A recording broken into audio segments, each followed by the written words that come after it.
আসসালামু আলাইকুম বন্ধুরা, কেমন আছেন সবাই? আশা করি সবাই অনেক ভালো আছেন। তো আজকে আপনাদেরকে দেখাবো নর পাখি আর মাদি পাখি একসাথে রাখলে যে সমস্যাটা হয়।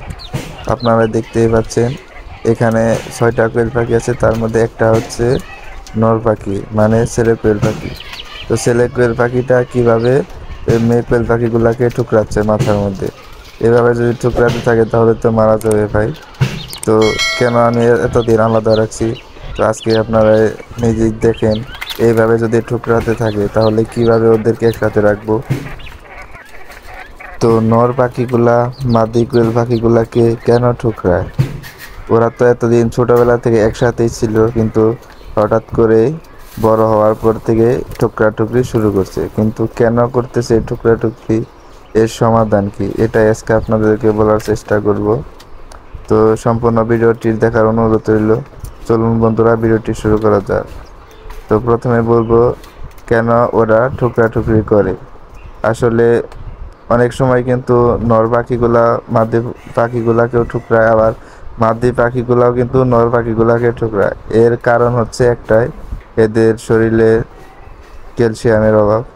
ক্যালসিয়ামের অভাবের কারণে এরা ঠুকরি করে।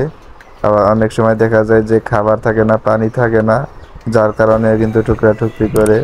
এসব কারণে পাখিগুলা একজন আরেকজনকে টুকরি করে। তো বেশিরভাগগুলা নর পাখিগুলাই ঠুকরাই বেশি, কারণ এদের ক্যালসিয়ামের অভাব থাকে একটু বেশি। তাই এদেরকে ক্যালসিয়ামের ওষুধ দিতে হবে, তা না হলে কিন্তু এরকম ঠুকরি করতেই থাকবে। আর একটা উপায় আছে, ক্যালসিয়ামের বদলে যদি আপনি হালকা পানির মধ্যে যদি হালকা একটু লবণ মিক্স করে দেন, তাহলে হয়তো টুকরি বন্ধ করতেও পারে, আবার টুকরি বন্ধ নাও করতে পারে।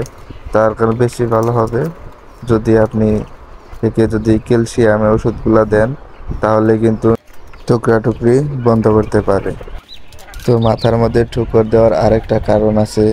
যে পাখিটা ঠুকর দেয় সে পাখিটার দেখবেন অনেক সময় ঠোঁটগুলো অনেক বড় হয়ে থাকে। যে ঠোঁটগুলা বড় হয়ে থাকার কারণে অনেক সময় ঠুকর দেয়। তো আপনি চাইলে এই ঠোঁটগুলা একটু কেটে দিতে পারেন। আর যদি আপনাদের কাছে যদি বেশি ঝামেলা মনে হয়, তাহলে নর পাখিগুলো আপনারা নাও রাখতে পারেন, তাহলে কিন্তু কোনো সমস্যা হবে না। শুধু যে ডিমগুলা দেবে সেই ডিমগুলা থেকে বাচ্চা উৎপাদন করতে পারবেন না, এটাই সমস্যা। আর যদি শুধু ডিমগুলা খেতে চান বা বিক্রি করতে চান, তাহলে কিন্তু নর পাখিগুলা না রাখলেও চলবে, শুধু ফিমেল কোয়েল পাখিগুলা রাখলেই হবে। তো বন্ধুরা, আশা করছি এই ভিডিও দেখে আপনারা A to Z সব কিছুই বুঝতে পারছেন। তো আমার মতো যারা কোয়েল পাখির এই সমস্যা নিয়ে ভুগছেন, তো আশা করি আজকের ভিডিওতে সব কিছু সমাধান হয়ে যাবে। ওদেরকে ঠিকমতো ক্যালসিয়ামের ওষুধ খাওয়াবেন, অথবা পানির মধ্যে হালকা একটু লবণ মিশিয়ে খাওয়াবেন, তাহলে হয়তোবা ওদের ঠিক হয়ে যেতে পারে। আর খুব বেশি ঝামেলা হলে নর পাখিগুলা আলাদা রাখবেন, তাহলে ইনশাল্লাহ ঠিক হয়ে যাবে। আজকের মতো ভিডিওটি এই পর্যন্তই ছিল বন্ধুরা।